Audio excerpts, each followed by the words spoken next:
And what's even crazier is that Warner Bros. Is putting money into this. They're putting 20 to 30 million more dollars into this movie. This is unheard of. A director's cut coming out 3 years later that's multiple hours more and basically a completely different story. I mean, the only thing I can think of that's similar is the Richard Donner cut of Superman from like 1978, and that came out 30 years later. Hey everyone, I hope you're all doing well. I hope you're all staying safe and healthy in these times. I'm Richard Lyons, and I'm back with another episode of the Lyons Den. I have not done one of these in a while, just due to the state of the world right now. You know, movie theaters are closed. I can't do movie reviews. Movie productions are shut down. There's no casting news and, little updates and trailers that we're getting at the moment. So there's not much for me to come on here and talk about. But there's something really cool that happened that I do want to come on here and talk about. And I think it's a really cool story for anyone, whether you like movies or not, or whether you've heard about this or not. I think it's very interesting and entertaining story, and it's really cool how we got this point. And this story is about the Snyder Cut of Justice League. Now, a lot of people probably don't know what that is, so this video is going to be me just taking you through like a brief little history of how we got here and what it is and why people are so passionate about it and why you might be seeing news about it on wherever, social media or any news sites. It's probably up there. So let's go back a little bit to 2013. Zack Snyder, the director, you might know him. He did 300. He did Dawn of the Dead back in like 2003, the Dawn of the Dead remake. And he's probably most well known at this point for doing Man of Steel and Batman vs. Superman and Justice League. So he makes Man of Steel in 2013, and it's met with pretty mixed reception from critics and audiences. And the box office wasn't great. It made in the 600 millions, I think, or maybe high 500 millions.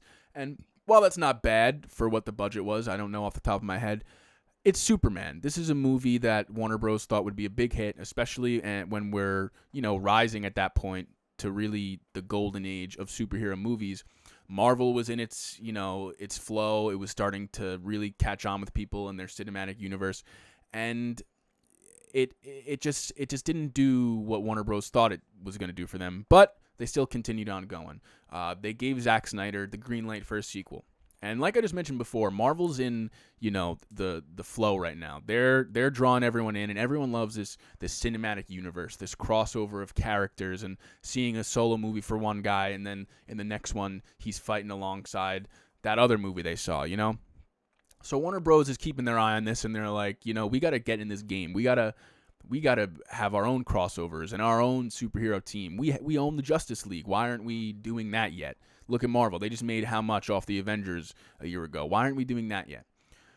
So what they do is they add Batman into the mix. And here we go, Batman versus Superman. And, maybe that's not a bad idea if that's all they were doing. Not only was it Batman versus Superman, it was Superman versus Lex Luthor and Batman versus Lex Luthor. And then Wonder Woman's in the mix. And then they bring Doomsday into the mix. And then all this stuff. And you all probably know the story of Batman versus Superman already. The movie was trashed on by critics. A lot of fans didn't like it. And it only made about $200 million more than Man of Steel. A movie with Batman, Superman, and Wonder Woman, and Lex Luthor. Three of the most iconic heroes ever, and one of the most iconic villains ever, and they couldn't crack $1 billion in the golden age of superhero movies. So what Warner Bros. Does is they don't move on from Zack Snyder after this point. A week after Justice League comes out, where it made one of the highest opening weekends of all time, and then had the biggest drop off of all time, they go into production on Justice League that next week. And a lot of people think this was their first mistake. And the reason being is that this is how the whole Snyder Cut, movement came into place. It was all because they rushed in too early on Justice League. And a lot of people may at this point be happy about that because now we're getting the Snyder Cut. But let me tell you what happened. So they go into Justice League, and they're letting Snyder film his vision. They're letting him continue with what he wanted to do. And tragically, they had already filmed all the stuff. They're in post-production at this point, I believe.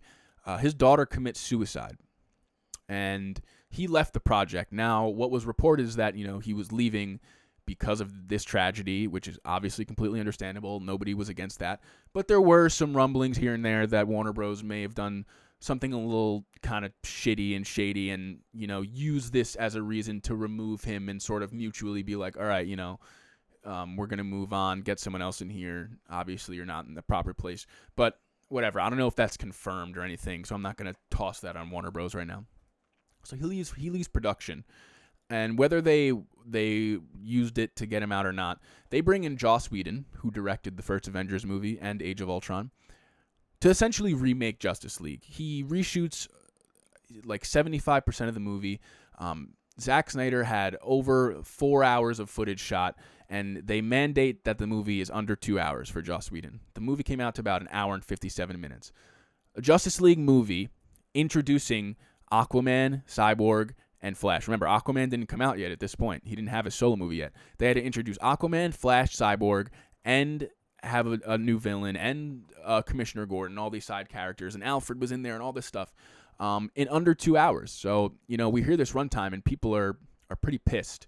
So the movie comes out, and it's awful. It's clearly a Frankenstein zombie, not well put together, very rushed. The special effects are bad. The actors look different in the same scene from shot to shot. You can see Ben Affleck look like heavier because he was going through his alcoholic and rough times during the reshoots of the movie. You can see in the same scene of him looking different, and it's a slap in the face. It's like you think everyone likes this shit. Like it's just they added a bunch of stupid jokes, and a lot of people could just tell.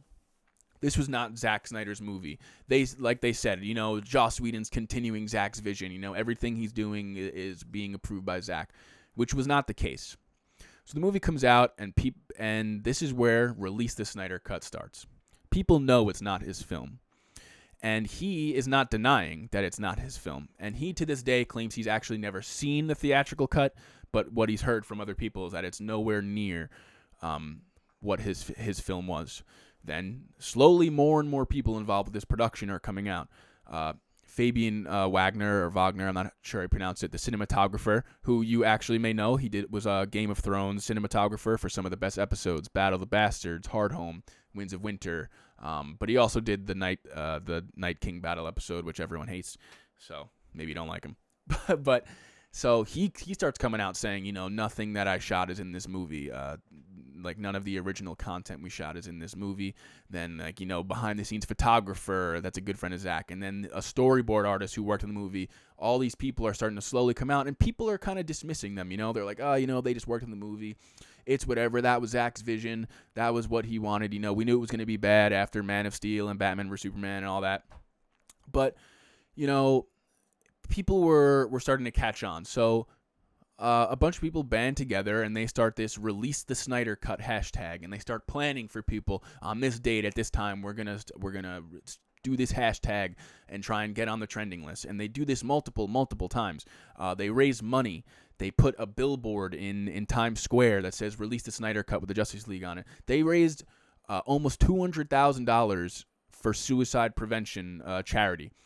So this movement wasn't just about this movie. Obviously, dedicated to his daughter, they're donating to charity to make it more than just a thing about a movie. It's about a man who went through a tough time and got basically thrown off of his movie, and to have someone else come in, do a bunch of bullshit to it, cut it up, and make it nothing like it was supposed to be, and then still put Zack Snyder's name on it and put it out there for people to see, to trash on him and throw venom at him. But that's what these fans didn't want and didn't like to see. And not that there should be any real blame to Joss Whedon. He didn't make the movie good, but he's also in a tough situation, being thrown in there, having to do that. But these fans saw, we still shouldn't attack Joss Whedon for this, but we should definitely not be attacking Zack. This isn't his movie. This isn't his film. So here we are in 2020, one of the worst years that probably any of us have ever gone through, ever. And it opened an opportunity, actually, which is this almost a sad thing. There's no new movie content being made. There's no new TV shows in production. All this stuff is getting pushed back until further notice, until people are allowed to be in groups again, until the coronavirus is gone. Warner Bros. Has on the shelf hours of footage that never made it onto screen that people are demanding and wanting, and a lot of people, and having multiple trending hashtag movements and money being made and all these people asking for this. And they meet with Zack Snyder. And he actually, so sorry, I should have mentioned this before. So the people that were around during the original Justice League and Batman vs Superman days, they're all fired and gone at this point. There's new people head at DC Films. AT&T and Warner Bros. Have merged. There's a bunch of people all over the place. So these new executives see this movie, and they're releasing a new streaming service next week, HBO Max. How many streaming services are there? I'm sure there's HBO Go, there's HBO Now, and HBO Max. So not only are there so many streaming services, there's 3 HBO ones. I don't know. But in the midst of the streaming wars, at the height of where everyone's having their own streaming service, they're the only company really that has this cut of a film that no one's ever seen that they can put as new, never before seen content on their streaming service, while everyone else can't make anything right now. So Warner Bros. Honestly, this was their perfect opportunity, and I think that's what the final straw was to get this going. And I think it's a really cool thing for Zack Snyder to actually get what he filmed and wanted to create out there.